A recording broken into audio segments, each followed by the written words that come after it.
Welcome to Manager Tools.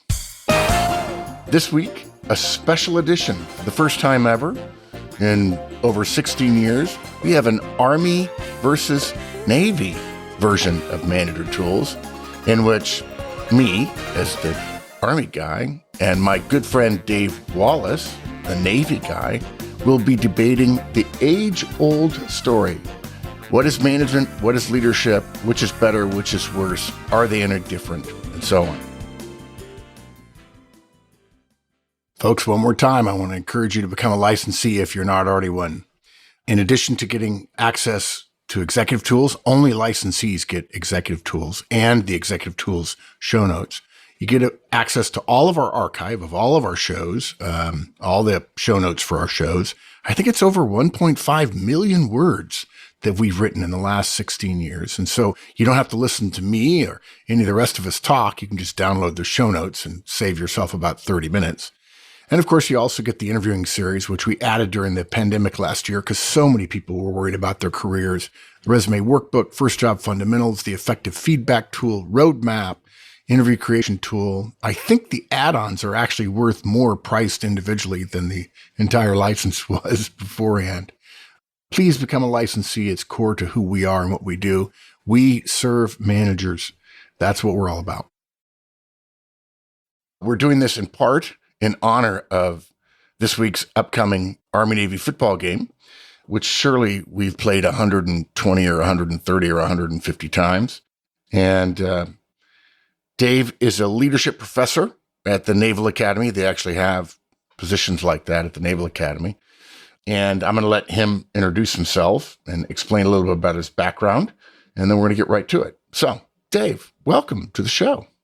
I really appreciate you inviting me on and get a chance to talk about this. Yeah. So, Dave, do this for us. When you and I first started talking, I don't remember us having any PhDs at West Point in leadership. I'm sure we did, but they would have talked over my head. So tell us your background. I graduated from the Naval Academy back in 1996. And it was the great class of 96. And then I proceeded into my career as what we in the Navy call a surface warfare officer, which means I was a destroyerman. Right. A SWO, that's right. So I spent nearly 20 years on destroyers of various types across the world, going on deployment, being at home, etc. I did in that time, I went to the Naval Postgraduate School where I got a master's degree in IT management. I had forgotten that, but I should tell everybody, because I've mentioned it a few times, I live in Pebble Beach in California, and the Naval Postgraduate School is about 5 miles from my house. I've spoken there before. I have friends there, so on. Okay, good. Great duty. It's interesting. My career has been, I never intended to do a career in the Navy. I always say my wife and I made a series of decisions to not get out.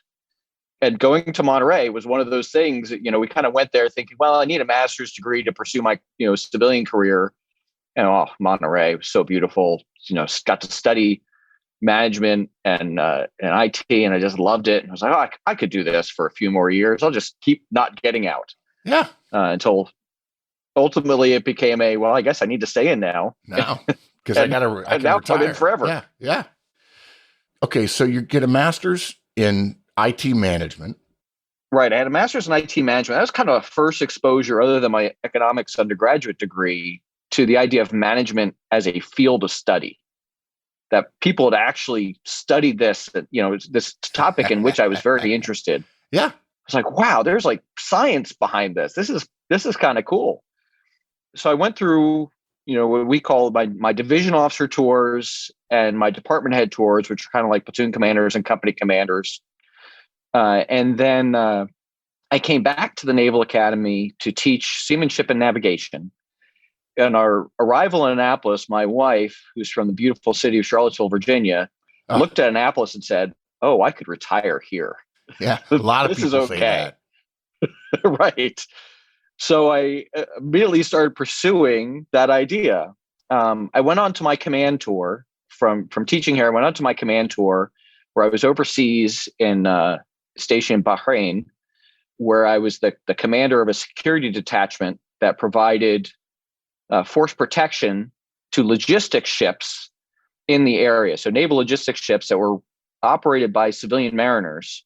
And we sent, my sailors would go on board over the horizon. So I'm not with them. They're over the horizon with machine guns to protect those mariners in the areas around the Middle East, the Arabian Sea, Arabian Gulf, the Red Sea, the Gulf of Aden, just places where, dangerous things can happen. Piracy, non-state actors, state actors, the whole schmear.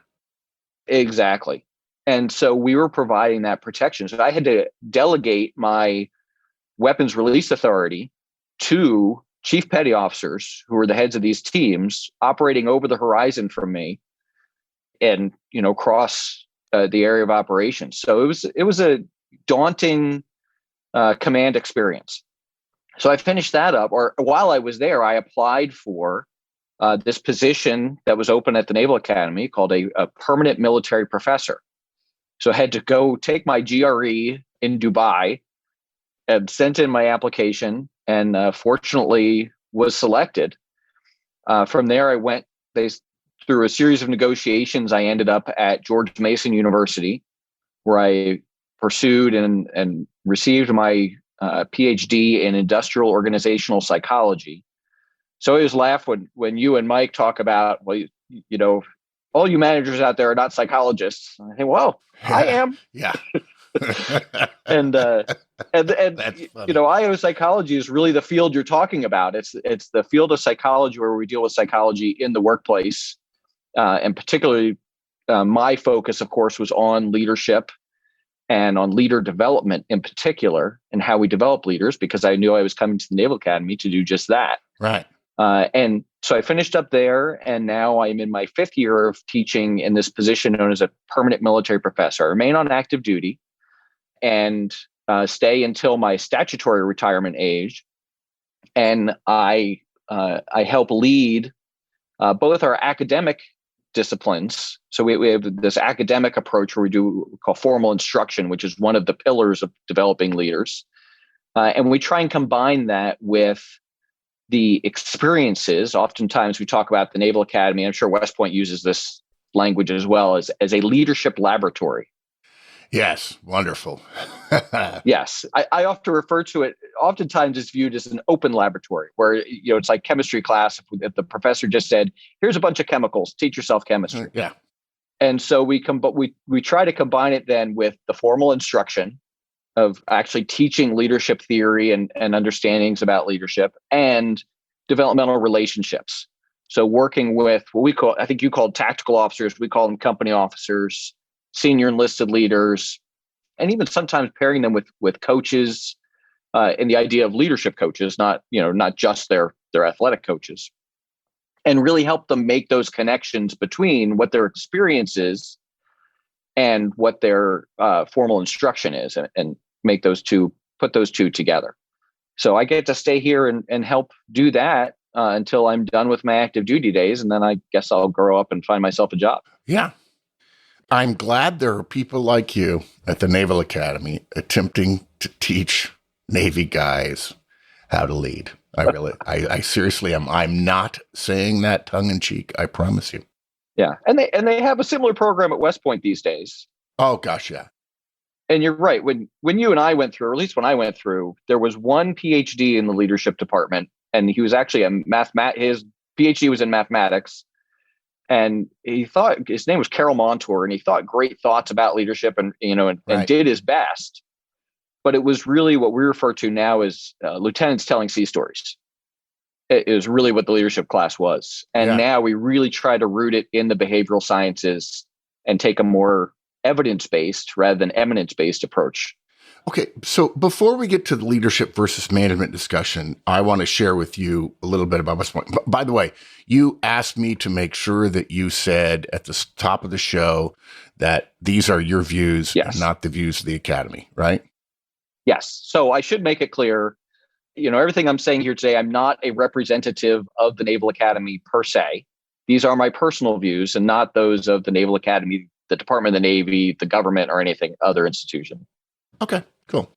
And yet, I admit it, even though we like to joke about Army Navy and we cry when we lose and we laugh when we win, it's a thrill to have the show. And the idea that My best friend who happens to be at the Naval Academy right now is a leadership guy, and I'm a management guy. Just made it too good to be true that we could do Army versus Navy, leadership versus management here in the week of Army Navy. Okay, so here was just a brief experience that I had. I graduated in 82, so I'm roughly 14 years older than you. And my experience was that West Point did not certainly teach management. I feel like I learned a lot about how to be a leader, or I was exposed to a lot. I'm not sure I was mature enough to really be great at it. I ended up discovering I was great at it toward the end of my career. But when I graduated from the academy, I did not realize how little I had been prepared to be a small unit leader in the tactical army, in the fighting army. I had been prepared to be a fantastic senior class cadet, a leader of other cadets, if you will, within I think, a fabulous system, which I hated. I'm sure it's much like, SEAL training, BUDS training. Everybody hates it, but they're glad they went through it. And every life I ever would live, I would go back to West Point, and I would hate it all over again, but I would do it. But my nephew, Krister, went to West Point. I think he graduated like 10 years ago, and I went up for his graduation, and he was so much better prepared to be a young leader in the Army, partly through exposure to folks who had extensive small unit experience, thanks to, if you'll pardon the expression, Iran and Iraq and Afghanistan and Kuwait and so on. And I said, even though it was easier, because of course for a couple of 100 years now, the watchword is, I was at West Point, or I'm sure you say it to Naval Academy guys, when I was here, it was hard. And now they make it easier. The last real plebe year was mine. Was yours. Yes, exactly. But I was impressed. I thought he was more ready. He had more conversations, and I felt like he knew more about the Army.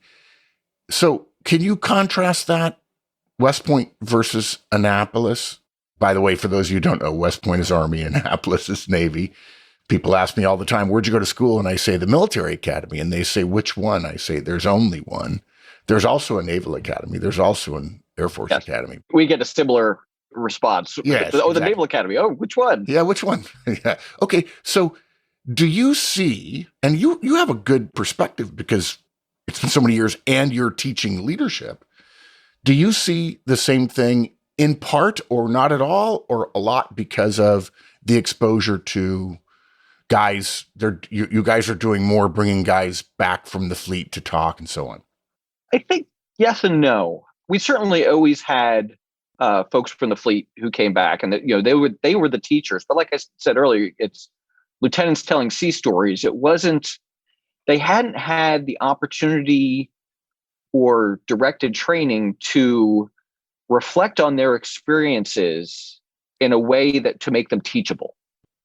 They really just were telling sea stories, and I can remember. In fact, I remember the sea story that I heard from my leadership instructor. This is what I remember is him saying, oh, when your sailor calls you up because he's been in a car accident, and then he called me up and said, I need you to come get the beer out of my car because I'm about to get a DUI. Yeah. And that was his leadership story.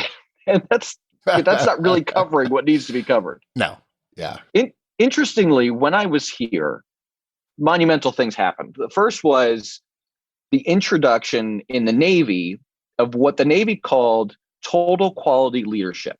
Oh, dear God. So Deming had, introduced total quality management. This was, in the late 80s, early 90s. This had really become a thing in industry. TQM, it was going to change how we did everything. And there was a lot to it in terms of measuring what you're doing. Absolutely. And really looking for improvement. Yeah. And just to even start some of the conversation at the time, the Navy took a look at it and said, we could use some of this. This makes a lot of sense, but we can't call it management because, people would walk around and pull up their britches and say, we don't manage, we lead. And they viewed managers as, bean counters. Right. And they said, well, we are leaders. So they changed the name and called it Total Quality Leadership, or TQL, and instituted it, but it largely remained the same. It's this idea of measuring what you were trying to do, of not expecting A while rewarding B, and really getting into this idea of taking a more scientific approach. So that was just at its infancy when I was here. And the other thing that happened is we had a massive cheating scandal when I was here. Oh, no. If you ever just Google the double E electrical engineering cheating scandal at the Naval Academy. Why is it always double E? My brother was there and he graduated in 1977 from West Point, and in 1976, his class had a massive cheating scandal. He actually did not take the exam that everybody cheated on, but yeah. Okay. Yeah. So this was the class, 2 classes ahead of me. This was actually my freshman, my plebe year. This massive cheating scandal that I would say is as close to the Naval Academy as ever come to being shut down. I mean, there were congressional hearings. Yeah. We had the NCIS came on board and did an investigation to find out what happened. Right. The superintendent was fired. It was a mess. And they ended up bringing in, you talk about transformational leaders. They ended up bringing in a retiring 4-star named Chuck Larson. He at the time was the commander of all Pacific forces, Army, Navy, Marines, Air Force. SINCPAC. And he was getting ready to retire. They let him retire, and then they brought him back on active duty to take over as the superintendent. And he saved the Naval Academy. And one of the things that he did, and you've heard of Chuck Larson, he was John McCain's roommate. Yeah. Oh, yeah.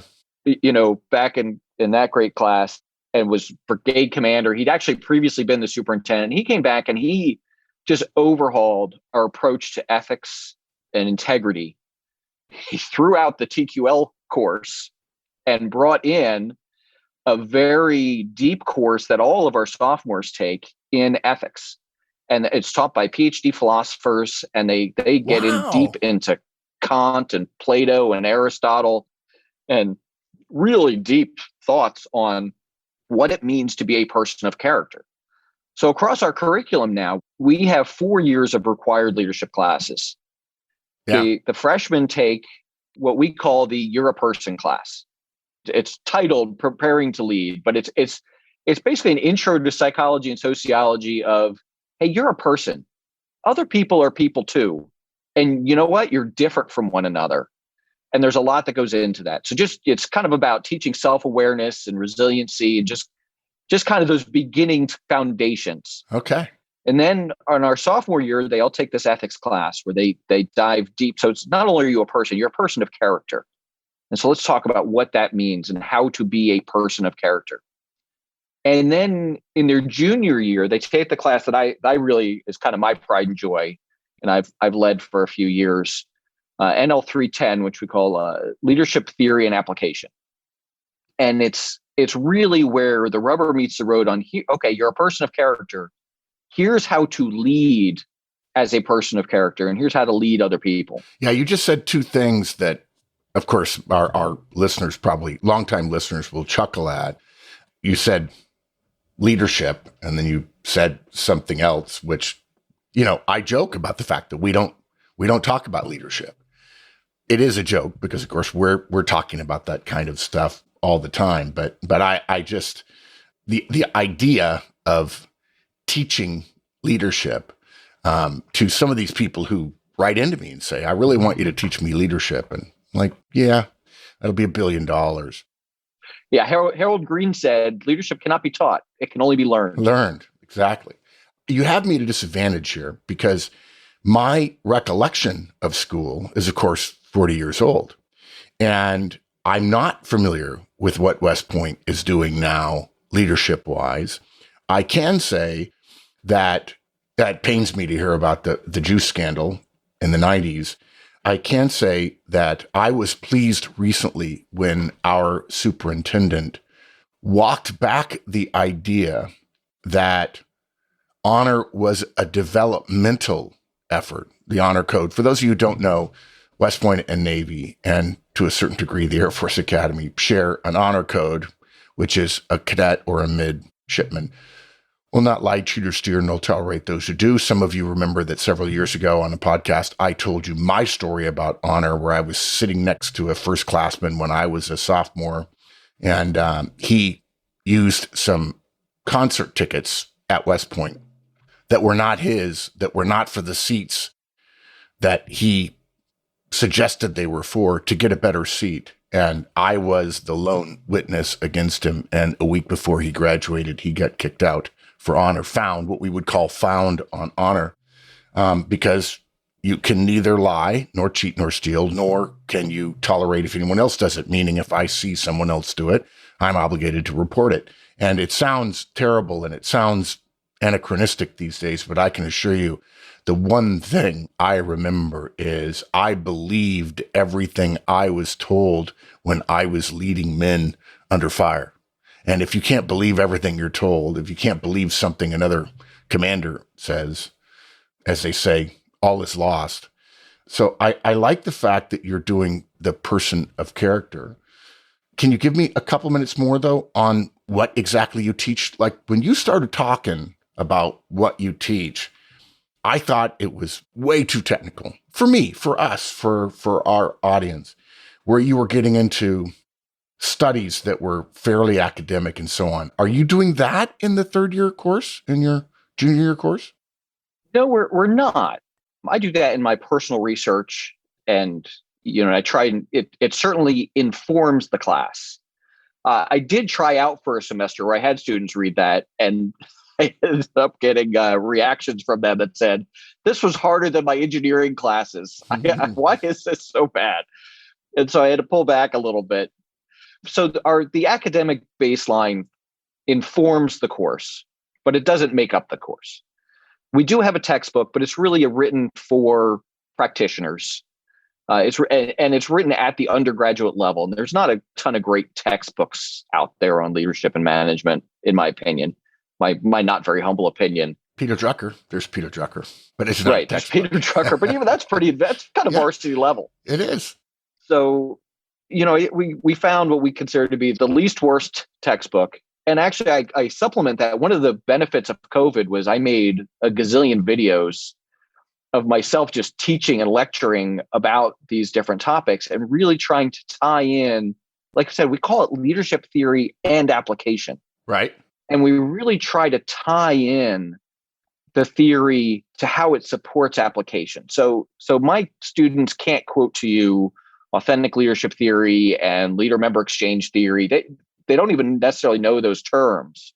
What I do is bring in the core ideas of those, right? So the idea that, there's a theory out there called authentic leadership theory, which students actually do really love to hear about because they think, oh, authentic leadership, I just need to be true to myself. That's a popular idea these days. It is. And there is some truth to the idea that the members of your team that you are leading, they want you to be authentic. They want to see the truth. They don't want to feel like they're being lied to or that you're just putting a face on. Right.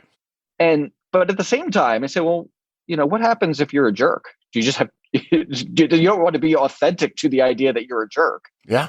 And it turns out that, to lead different people, different followers, different people need different forms of leadership. Some really need you to be, in terms of your DISC model. Some people, and you've talked many times about it within the DISC model, you adjust your communication to how the listener needs to hear you. So with some people, you take on the very high D dominating, I remember hearing, you and Mike talk about the lunch question is the email relating to lunch is lunch ? Yeah.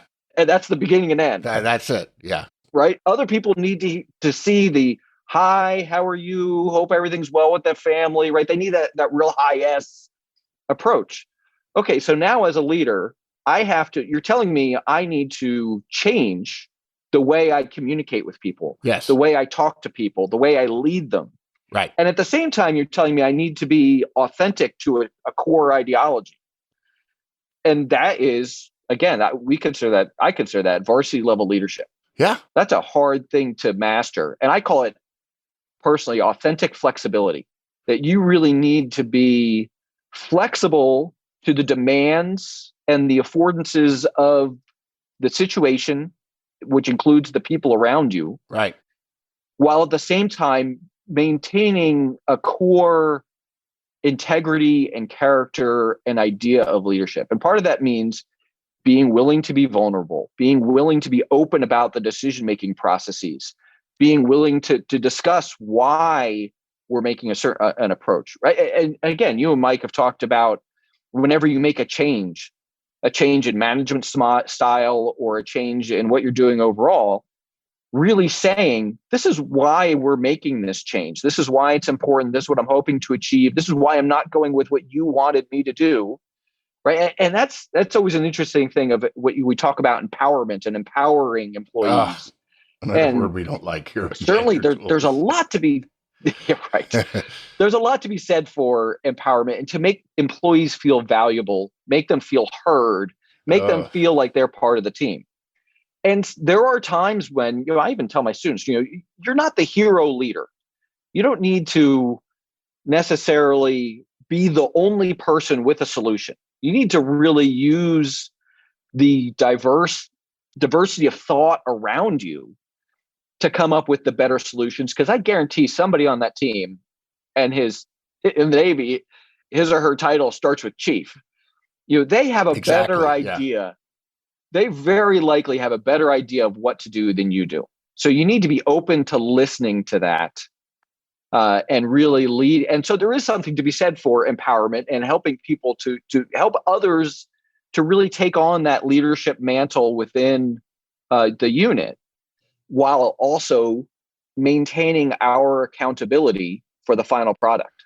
Right. I was just going to say, as an aside, we're naturally going to be that way. But folks, if you hear Dave say chief and you're not quite familiar with Navy lingo, you could translate that into sergeant in the Army, and that would be helpful for you, a non-commissioned officer. Right, or the Marine Corps. Yeah. Yeah, exactly.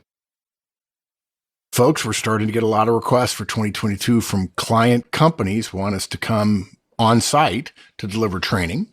We also still do all the virtual stuff. So we have virtual effective manager, effective communicator, effective hiring manager. We also have effective remote manager, which we only do virtually. We can do all of those either on site or in person. And it depends on where your company is in terms of whether you're going back or not. One good reason to consider doing something virtually is you wouldn't have to fly everybody into one location. Logistics are a little bit easier, particularly if you've got international teams as well. So reach out to us, come to the website, or reach out to Maggie at manager-tools.com, and she'll get you sorted. I hope to see you at one of those. Okay, so I think this cast is going to go down as the one in history that there's more talk about words I have derided than any other cast ever. We've talked about authenticity. We've talked about empowerment. We talked about people feeling valuable and feeling. Wait, I can talk about culture too, if you'd like. Oh, well, I'm okay with culture. But here's as I'm turning this over my head, listen to you talk about it, because I know you're smarter than me about some of this stuff. The problem is not those ideas, but how viciously and incorrectly they have been hijacked in modern culture to suggest something that is not true. The very basics of empowerment. And yes, folks, I know all these terms at some depth. I just decided I don't like them, sort of like totalitarianism. At the very basis of empowerment, the first thing you learn is the organization doesn't empower you. You are empowered yourself, much like your plebe class, which says you're a person. You have things to offer, and you're going to be personal led. Agency. Right, exactly. Oh, agency is one of my favorite concepts. Another thing, the idea of feeling valuable. I'll tell you why that bothers me, Dave. Because if I work for you, if you're my boss, and you're doing your best to help me feel valuable, the problem with that is the measure is how I feel, not whether I actually am valued. The thing that has changed in the last 10 years, in my opinion, in management and leadership, and we can go around the tree on that one all day long, is that we have shifted the measure from what the leader does or what the organization does or what the organization purports to do. And now the entire metric is what the individual decides it is. If I do not feel valued, when in fact you are an ethical, respectful, openly communicative, authentic, empowering leader, I'm screwed. All because an insecure, unknowledgeable, otherwise directed, meaning not aligned with the culture of the organization, in part our fault because we hired or assessed the wrong person. This person can hold junior leaders hostage, and I see it all the time, where he doesn't make me feel valued. In a classic example, I'll use the classic, popular, vulgar example today, is that someone who doesn't look like me cannot make me feel valued, which, by the way, is technically a true statement as long as the standard is how the individual, who is critically important and yet by definition subordinate to the organization, if that person decides that I don't feel that you have done these things. So as you were talking, I was just rolling that over my head and realizing, I'm not sure I've ever said that in a cast before, but to me, all those words have incredible power when we use them in the appropriate way. I assume you guys teach them in the appropriate way, but they have been hijacked by a modern culture where I think many people feel that they've lost some of their individual agency. I mean, I think we're all born with agency. We know that at some level. And then if you lose it, you want to feel that you can get it back. Now, do you have any of these kinds of discussions in class? Absolutely. So one of the things that we start with, and this is kind of a mantra that the midshipman can repeat over and over, is the idea that a leader delegates responsibility, but cannot delegate accountability. That ultimately you are accountable for results of retention, regardless of to whom you delegate it. And they are accountable to you for whatever it is that you delegate to them, even if they delegate it further. So that's kind of a starting point with that. And, interestingly, I have really come to love, and in fact, I teach using your vernacular of results of retention, right? The idea of mission accomplishment and team viability. And I say, Here's how you remember it: results of retention. Here's a podcast. It's interesting because when I told you I teach the juniors. And when they come to me, they've spent 2 years as underclassmen, 1 year as plebes, and then kind of the disrespected youngsters, sophomores who, they're not plebes anymore, but they're just a plebe we call it a plebe with an anchor because they get to wear an anchor on their collar. Right. And now they're no longer a plebe. But they come to us, and I often look at them, and I use the term, they are victims of leadership. So they have been led for a couple of years. They haven't really had the chance to lead yet. And so their view of leadership is as the victims of leadership. And oftentimes I think this is even an issue in industry of that first-time manager has been a victim of management, a victim of leadership for years. And now they're going to be the ones who are different. They're going to take care of their people. And right. And it's all servant, they love to talk about servant leadership. And I'm a big believer in servant leadership. The idea of putting, a leader's responsibility is to develop her followers. Absolutely. Sure. I think that's really important. On the other hand, there is a mission accomplishment that needs to be done. Yeah. We actually need results. If you focus solely on retention, you're not going to be the manager for very long. Yeah. And, we had a chief of naval operations who used to talk about, so back in the day, we used to say, people first, people first, people first. And then when Admiral Vern Clark, he used to tell this story about the USS John F. Kennedy was an aircraft carrier stationed in Florida. And one year they failed a major engineering inspection. And the week before they were supposed to go on deployment. That would have been a nuclear aircraft carrier, so it was an ORS. No, it was a conventional aircraft carrier. Oh, okay. It was an in-serve inspection. Okay. And they failed. Oh my. And they were supposed to go on deployment the next week and relieve the USS Dwight D. Eisenhower on deployment. Oh my. And so, what happened? Those sailors on that ship, we're talking, the week before they're going on deployment, which is usually a time when you spend time with your family and kind of get all those last family minutes in, they're working 24-hour days, fixing everything. Yeah. Under the worst of circumstances. And then they're supposed to go on a 6 to 9 month deployment. Right. And, and so Admiral Clark, who was the chief of naval operations at the time, he came out and said, we keep saying sailors first. Well, I can tell you when I made the decision that those sailors were going to stay on board and fix that ship so she could go on deployment, I don't think they felt valued. I don't think they felt like we were putting sailors first. What we were was putting the mission first. Yep. And so he would say the real answer is mission first, people always. The idea that the reason that we take care of our people is because they're the ones who actually accomplish the mission. Right.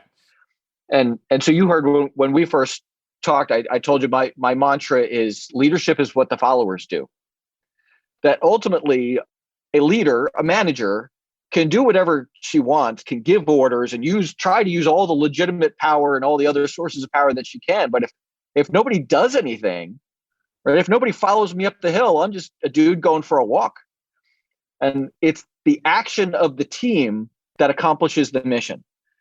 And this is why all those words about empowerment and agency and valuing and why the way the person feels actually is important, because oftentimes when we don't feel like we're a valued member of the team, we don't participate.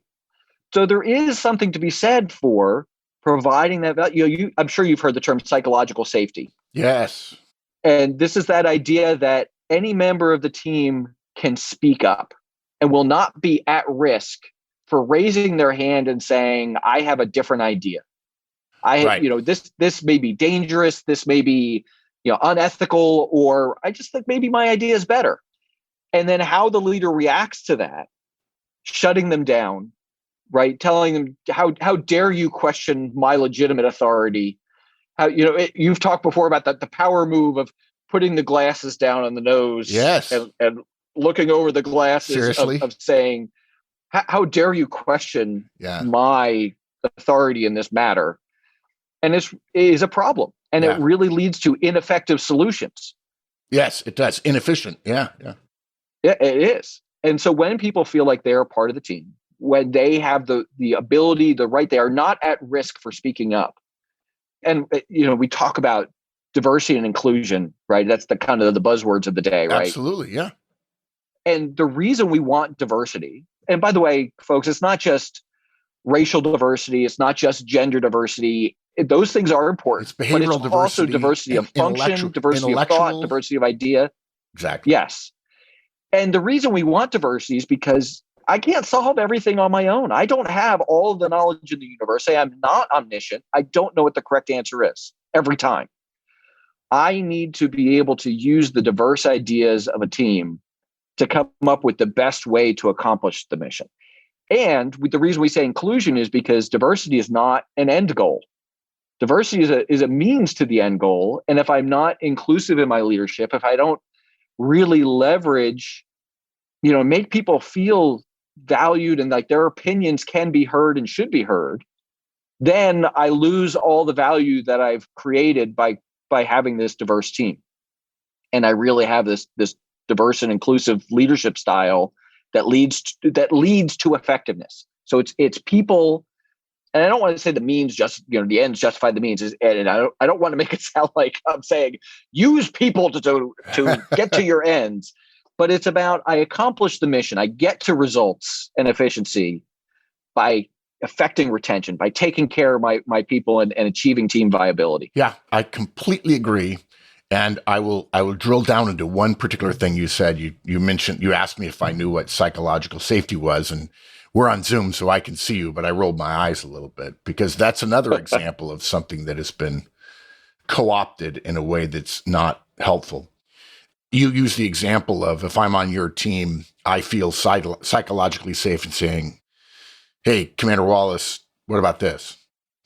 Well, there's a couple of things that go into that. One, if I'm 22 and I don't know my head from a bowling ball, nobody's taught me yet that I'm not supposed to suggest different ideas or argue with your idea once the decision has been made. There Mm. are times when, when we're ideating, when you say to me, hey, anybody got any ideas? If I keep my mouth shut, he who is silent consents, and then only after the decision has been made and now we're working on things, I say to you, well, I don't like this decision, so I'm not going to be involved in it. To me, that's one of those things where I want my voice to be heard. Well, no, sorry. There are rules about that. It's not free play all the time. Another thing, psychological safety. If I come to you after the decision has already been made, after we're already actioning things, we're moving toward the mission, and I complain or I disagree or whatever, and you say, Mark, now's not the time. Sailor, now's not the time. And now I go and talk to whatever passes for HR in the Navy, and I say, well, I don't feel psychologically safe with Commander Wallace. In today's world, that is enough to derail a career. It's funny you mentioned the story of the Kennedy, because that's actually the origin story in a way for Manager Tools, that Mike and I were in a unit where our battalion commander, certainly not the commander of an aircraft carrier, a battalion, I think we had 600 people. I think a modern aircraft carrier has 5,000. And I'm fairly certain that the commanders, the captains of aircraft carriers and wing commanders are fairly elite people in the Navy. Yes. It's not like there are 1,000 of them, but that's a potentially career-ending move to fail something like that. Our battalion commander, before Mike got there, failed his RTEP, his Army Training and Evaluation Program, and was later relieved, and we got a new commander and changed our lives. But if I don't know when to do that, and then I feel psychologically unsafe around you, and I go to someone who is considerate of my situation, all you need have in today's world, in the Navy, I would guess in the Army, I'm guessing here, but certainly in corporate America, if some young person were to say, I don't feel psychologically safe around Mr. Horstman or Commander Wallace, that would be the kiss of death. And in fact, we behave with, you and I as leaders and managers behave with ethical respect and dignity and kindness and so on. But because the young person is not taught, doesn't know, and has been led to believe that psychological safety is, I must never feel at risk. I must never feel tension. I must never feel conflict. I must always feel safe, which of course doesn't fly in an organizational world, because really, truly effectiveness happens on the border between safety and chaos. That's part of humanity's history. The study of ethics will teach you that. That's what worries me. And that's part of the reason why, as I started to see that in my career, I realized that the answer over and over again becomes behavior. It's interesting. At the time, I wasn't smart enough to appreciate it, but in the Army, we had a phrase that is now out of vogue. But we even got bumper stickers. And I think it was Field Manual 1.5, which is sort of the core field manual. It's like leadership for small arms unit leaders. And it was be, know, do, meaning here are the ways you need to be in terms of ethical, to your point. You're a person of character.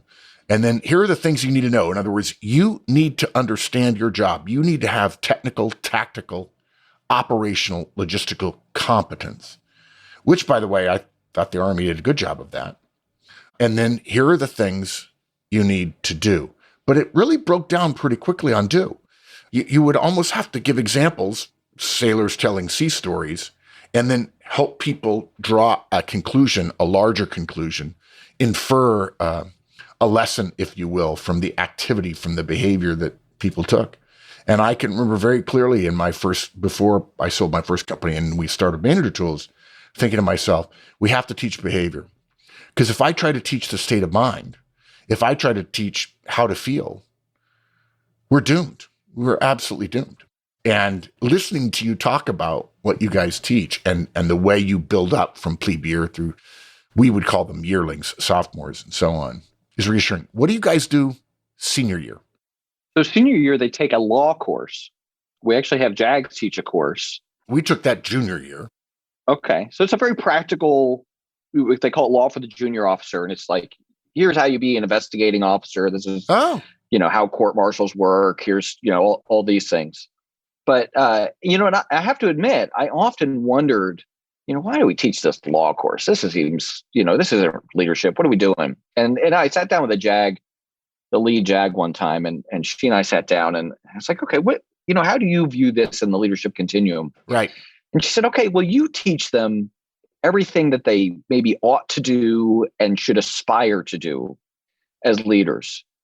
We tell them what the minimum floor is. Okay. And it's interesting, the UCMJ actually, if you read it in the right frame of mind, you realize that it provides, that's the Uniform Code of Military Justice, which is the law that governs the military, really provides a floor. It requires leaders to lead. Officers and senior enlisted are expected to lead. And if you do not lead, you can be brought up on charges. Now, the words aren't, you didn't lead. Yeah. But it's, you are accountable for the behaviors of the people who work for you and the ethics around that. And you are also accountable for taking care of your people. If you treat your people unfairly, if you treat them unethically, you can expect, whether it's a what we call administrative, non-judicial, proceedings, or even potentially judicial proceedings. Yeah, exactly. You could be court-martialed for, and in fact, back in the day, they don't do it as much anymore. But interestingly, if you read, the Jack Aubrey novels, or if you read, there's interesting, the South Seas Expedition and other great naval adventures. When those commanders would return, there was always a court-martial. Yes. Where they would just kind of go through all the complaints and grievances that came up, and they would be court-martialed, and a board of inquiry would be held, and the board would say whether or not they led well. We don't do it quite as formally anymore, but there's still a retention of. Yes. Absolutely. There is a floor of leadership that is legally required. One of the things that's going in things, I think this actually went out last week, but is also relevant to that, is that when naval commanders got their orders in the age of sail, back when Jack Aubrey was sailing, around the time of Napoleon, if you're wondering when that is, the turn of the 19th century, their orders included a line, "Fail not at your peril." If you were a commander of a ship that lost a naval battle, and there were investigations, if not all hands were lost, for instance, if there were survivors, after you were paroled from your likely captivity, you were brought before a board of inquiry and a court-martial was convened, and you could very easily be hung for being entrusted with the king's or queen's ship and failing. Fail not at your peril. Love it. So, okay, one more thing. What do you hear from young graduates who go out into the fleet or in the various places that Naval Academy graduates go about the usefulness of what you're teaching? And I'll tell you why. I want you to know why I'm asking that. I have been trying for years. Mike and I benefited, you benefited from being given some basic instruction. We could call it leadership. We could call it management. I think everything we've been talking about today, you could describe as management or leadership. I think Manager Tools spends an awful lot of time talking about leadership. And I think the debate will never be settled. I think so as well. Yeah. And frankly, I think it's sophistry. It's speciousness when people say to me, well, you're talking about this, that. I said, dude, you can't even define leadership. And it doesn't even matter. It's how many angels can fit on the head of a pin. But we got some basic grounding in the principles, the ideas behind leadership, and to some degree management, although the services are much more likely to call it leadership than they are management, a la TQL and TQM. Right.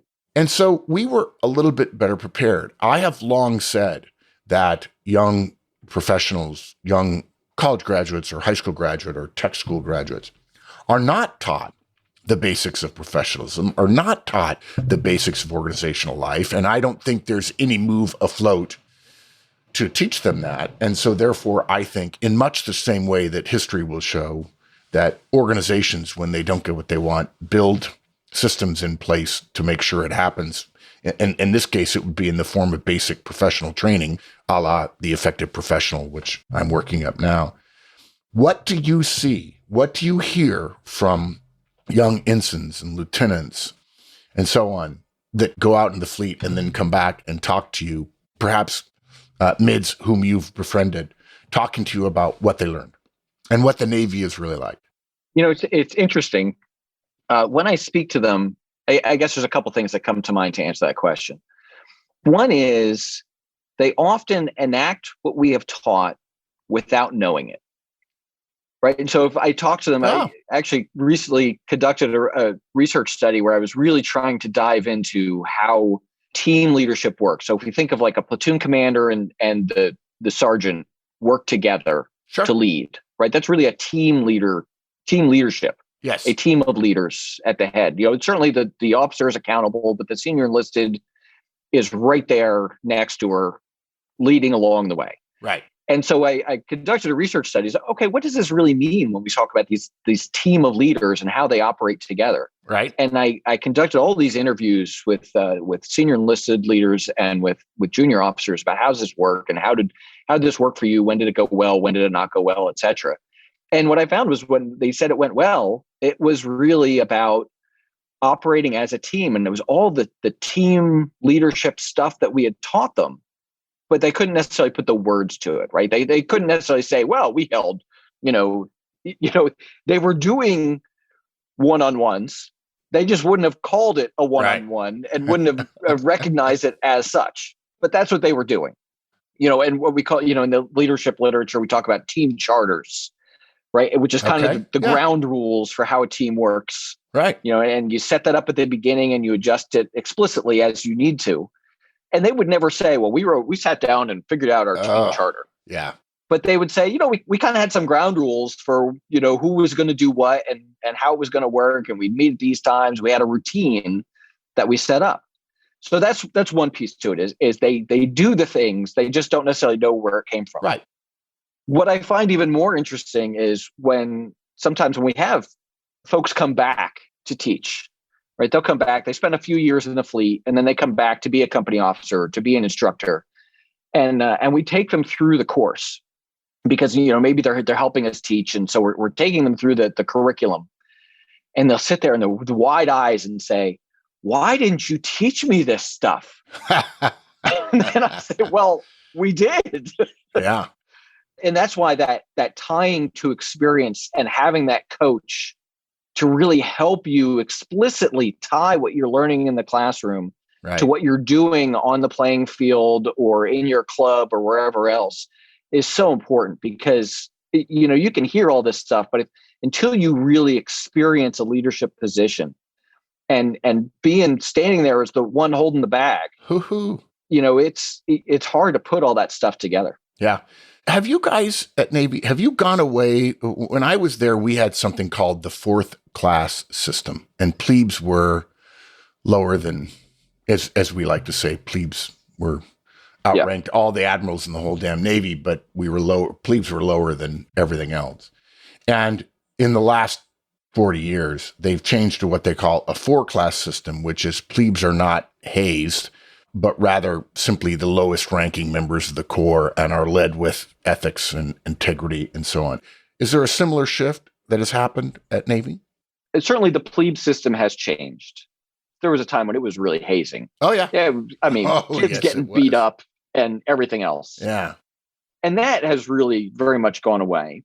There's still plebes, and they are still the lowest of the classes, and they are subject to verbal intensity. Yeah, that's a nice way of putting it. Yeah, they get hollered at a lot. Yeah. And there is certainly there is an aspect to that of building your ability to deal with stress and build some resilience that I do believe in. But it's certainly to quote George H.W. Bush, it's a kinder, gentler Navy than it was, maybe 30 years ago. Yeah. At the same time, what actually I find interesting is when I was a midshipman, a first class midshipman could tell a second class midshipman what to do, and they would receive this order and do it. And even among the first class midshipmen, if you had a certain number of stripes because you were the company commander as opposed to the platoon commander or the company XO or whatever as a midshipman, I remember I was a 3 striper in my senior year. And so I could walk into our common area, what we call the wardroom, and I could say, you know what, I want to watch a baseball game. We're going to change the channel. And because I outranked everybody in the room, they would have to do that. Yeah. So I remember I got to watch Hal Ripken's, final game because I walked in the room and said, this is what we're going to watch. And they would have to do it. Yeah. That would never happen at Army.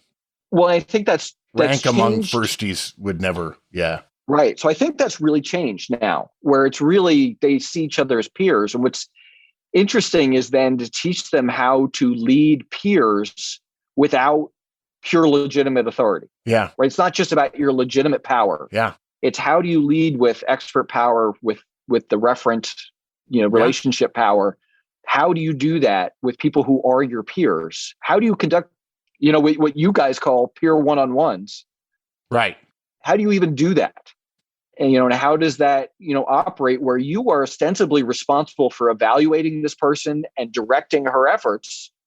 How do you manage that with she sees you as a peer? Yeah. All right, look, we could talk about this forever, but we've been talking for nearly an hour, and I'm sure our audience is like, okay, enough. So I want to leave you with a couple of thoughts. Dave, thank you for being at the Naval Academy and for making it the great place that it is. Yeah, folks, if your kids are thinking about joining the service and they're thinking about attending a service academy, I can assure you it was one of the smartest things I ever did. As I said earlier, I'd go back in every life I would ever lead.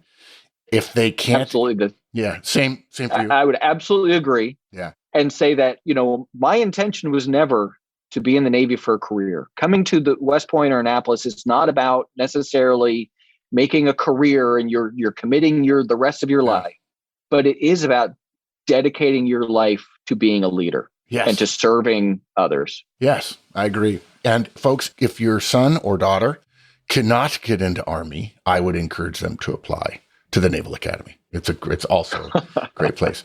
But maybe not the Air Force Academy. And Dave, thank you for what you do. Thank you for taking the time. This will always go down as one of my all-time favorite casts. I think you're the only 4th or 5th guest we've had on this show in the last 16 plus years. This is coming out the week of Army Navy. And so I'm going to allow you to say something on air that has never been uttered and never will again. And what's that? Go Navy, beat Army. Yeah. I don't know. It just sounds so much more natural to say, go Army, beat Navy. So best wishes to the Navy football team. I wish they play well. I wish it's a close game, a nail biter. I hope we win.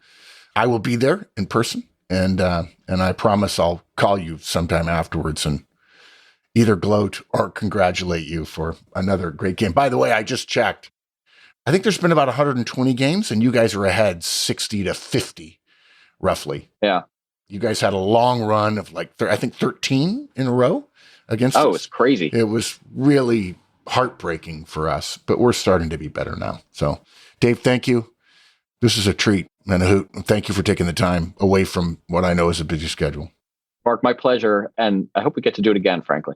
Yeah, let's do it again. We'll spend more time preparing and get really deeply technical about authenticity and leadership and maybe ethics.